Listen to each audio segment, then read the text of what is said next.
Cory, let's go racing. Tiny style.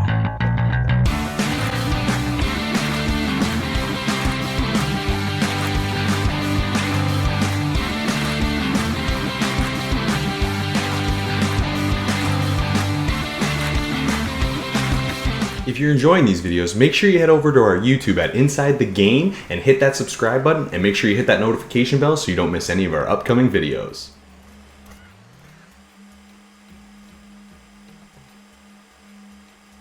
Cory, you and I grabbed our Switch and jumped into Tiny Racers.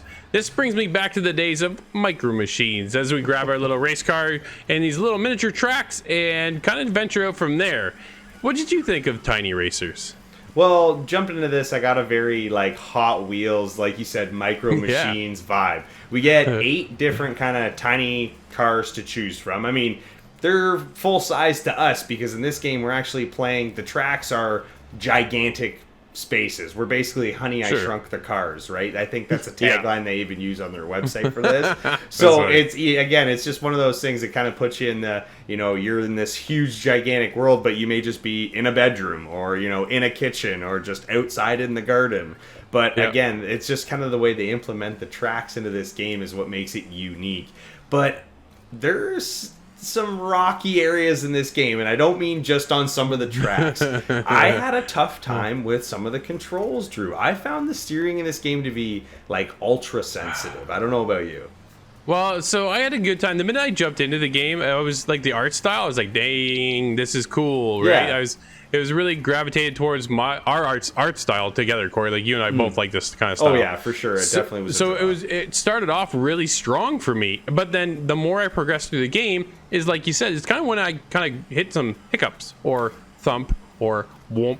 Or because as you constantly go through, the car will pop up in this comic book art style wording with whoomp, thump, thump, and you're like, but I'm just driving around. Why is it doing this? Because every time your car or bus or whatever you're driving just hits something a little rigid, it makes this little thing. Okay, that's fine.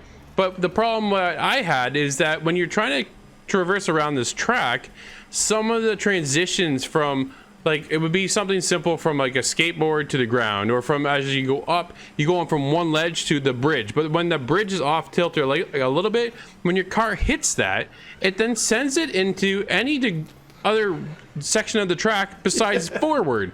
So it's not smooth, right? I don't mind hitting a bump and then continue on, but when it hits the track and then turns you sideways and then you get nailed from another car behind, you're suddenly going from third or first all the way to the end. And it's just, to me, that's where I really got irritated, Cory, is the fact that the track, I couldn't consistently gauge where I was going to be on the track at all times. Yeah, it was tough. Like you said, it's kind of the controls are a little sensitive, yes, but that's kind of the style of this game, kind of this rickety racing style, almost like a kart style racing, but we're using these mini cars. And so it's, you're expected to, it be rough in the corners and when you're transitioning from place to place. But the thing is like you said, when you hit, a surface that's maybe not, in line with the one you just came off of, your vehicle's going to go in a direction and you can't save yourself from going in that direction. You can't correct it if you want.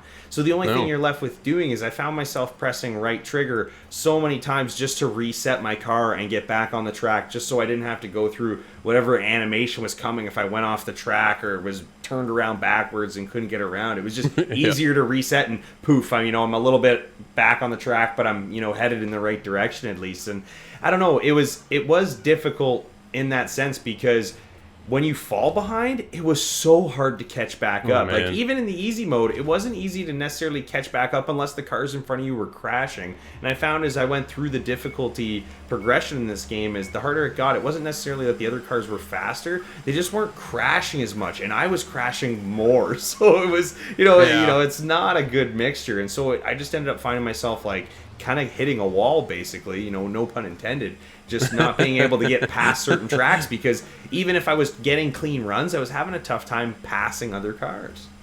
Yeah, absolutely. I felt the same way. When I'm trying to progress through the campaign, I just got stuck on these transition pieces, or even I got stuck on the guardrail itself. You would grind up beside a car, the car could push you right into that guardrail, and then I felt like it was like glue or a piece of gum was stuck to the guardrail and my car, and I couldn't get off the thing, even when nobody was beside me. I still couldn't pull myself. Exactly. So I'm stuck on this thing, and the more I played, honestly, just the more I became frustrated because I wasn't able to enjoy my time just playing the track. I felt like I was either fighting the racers or fighting parts of the track.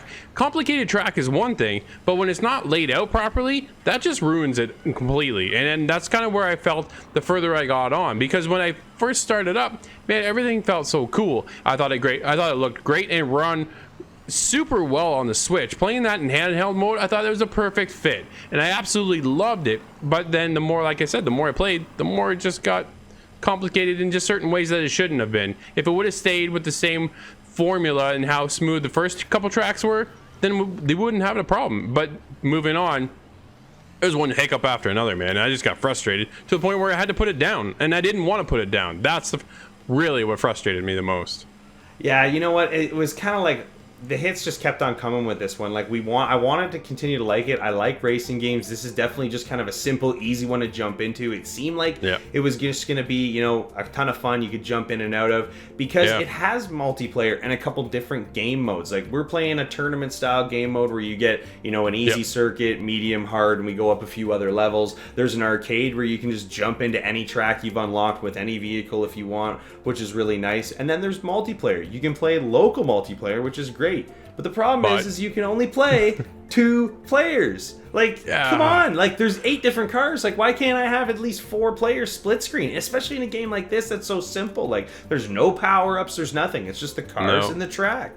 So I was so excited for when I saw that multiplayer. I'm like, multiplayer? Oh, man, absolutely. This could be a game on segment. And then I jump into it, and there's just player 1 and player 2, and I was like, oh man, if they just would have added 2 more players, I think that would have helped, you know, create the longevity of this game for you wanting to go and play some more, because it is so simple to get in and get out. So it's just, man, it just didn't pan out the way I wanted to, and unfortunately it just led from one hiccup into the next, and unfortunately a disappointment with only a 2-player multiplayer just wasn't cutting it. When everything nowadays, when you step forward into a kart racing game, you're almost guaranteed that 4-player, you know, split screen scenario, and here it's just, it wasn't there. No.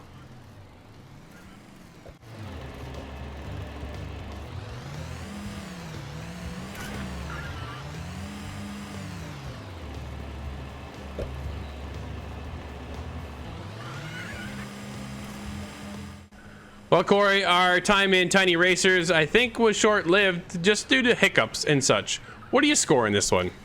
Well, like you said, there was definitely some hiccups in this. I wanted to like this game when I first got in. The graphics, the art style is right up my alley, and I like the Micro Machines style, you know, the mini cars in the big world. It's a great idea. It just didn't work. It wasn't planned out, and for that, it's a $12 game. I got to give it that, but I got to give it a 4.5.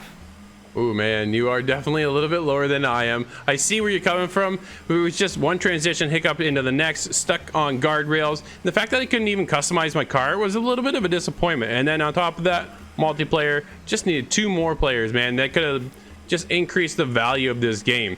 I know it is only at around $12, so I think you got a good, solid start here, but it's just not crossing the finish line for me. I'm there with the 5.